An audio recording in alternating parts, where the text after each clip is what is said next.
viewers, we start the show with updates coming in from Operation Sindhu. A special flight under Operation Sindhu brought back over 280 Indian nationals from war-hit Iran on Sunday, and more flights are likely to now take place soon. They will bring back more Indians that are stranded there.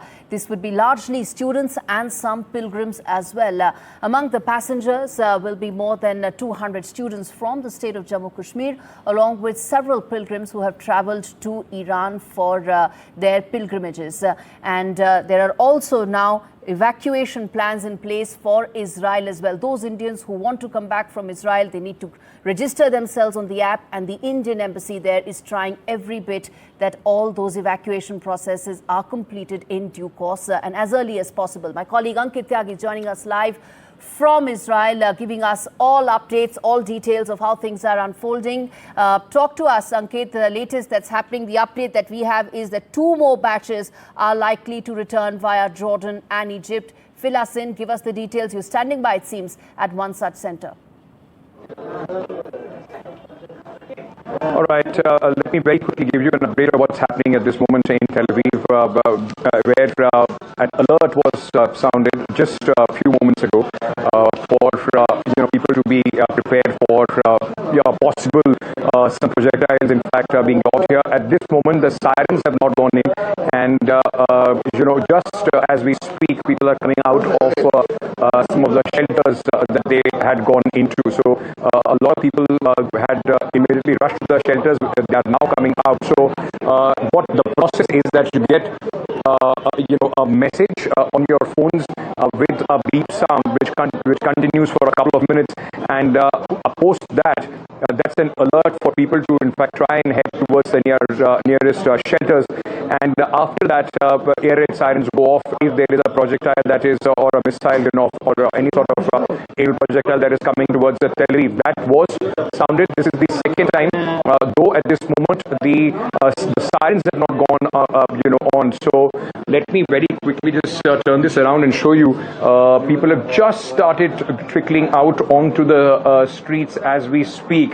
So in the morning at around 3 o'clock also there was a similar alert which was followed by the air raid sirens, and what we were earlier told is that one missile was in fact intercepted by the the Israeli air defenses. It did not hit anywhere on the ground, but at this moment, after the alert and when people rushing out to try and reach the nearest shelters, there are no air raid sirens. That means either before either that threat has been neutralized, or it has not been able to be in the reach the vicinity of Tel Aviv. That is why the air raid sirens have not gone out.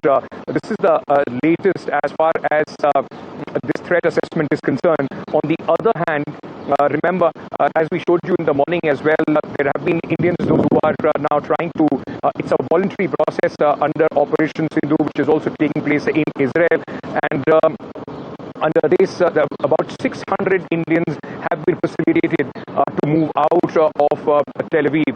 The process, in fact, is that you get in touch with the embassy, then the embassy tells you, and you have to reach the embassy at a certain given time in Tel Aviv, and from there, buses are arranged for people to be moved through true land routes. One is Jordan, Amman, and the other one is Sharm el-Sheikh, Egypt. So far, there are 3 batches of Indian students and other Indian nationals, those who are here working here, caregivers, etc.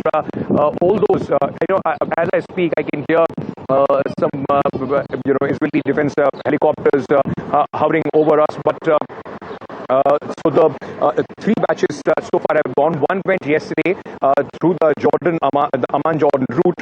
They are taken by road to that, and from there, Indian government has arranged flights which can be used for people to go to New Delhi. Today, 2 batches have in fact left from Tel Aviv. One in the morning at 7:30 a.m. local time through the Jordan route, and the other one at 8:30 a.m. local time through the the Sharm el-Sheikh Egypt route. More than 600 Indians are at this moment on their way to India, and the government says that anybody who feels distressed, and since the tensions have heightened since massive barrage of missiles, 27 of them, those which came in yesterday, we are being told that all arrangements have been made to facilitate the return as far as the Indians are concerned. I guess still at this moment here a lot of air activity, though traffic is back on the streets. Let me just show you. Traffic is back on the streets. There is the home front advisory today till 8 p.m. local time that there are not supposed to be any large gatherings, and also school, colleges, government offices, and big shopping centers. All of them are shut till 8 p.m. this evening, so that if there is any eventuality, people are not found at a gathering where large-scale destruction can take place. In fact, the advisory very, very clearly says that you will have to be near your home unless and until it's absolutely necessary, or if you're an emergency worker, do not venture out of your house. So in any normal given Monday, where I'm standing, this entire area, the port area, would be filled with cars and people, and restaurants would be buzzing already. But at this moment, it's a quiet morning after a massive barrage of missiles that came into Tel Aviv on Sunday, which in fact landed in a few places in Tel Aviv and its suburbs as well, as we reported yesterday.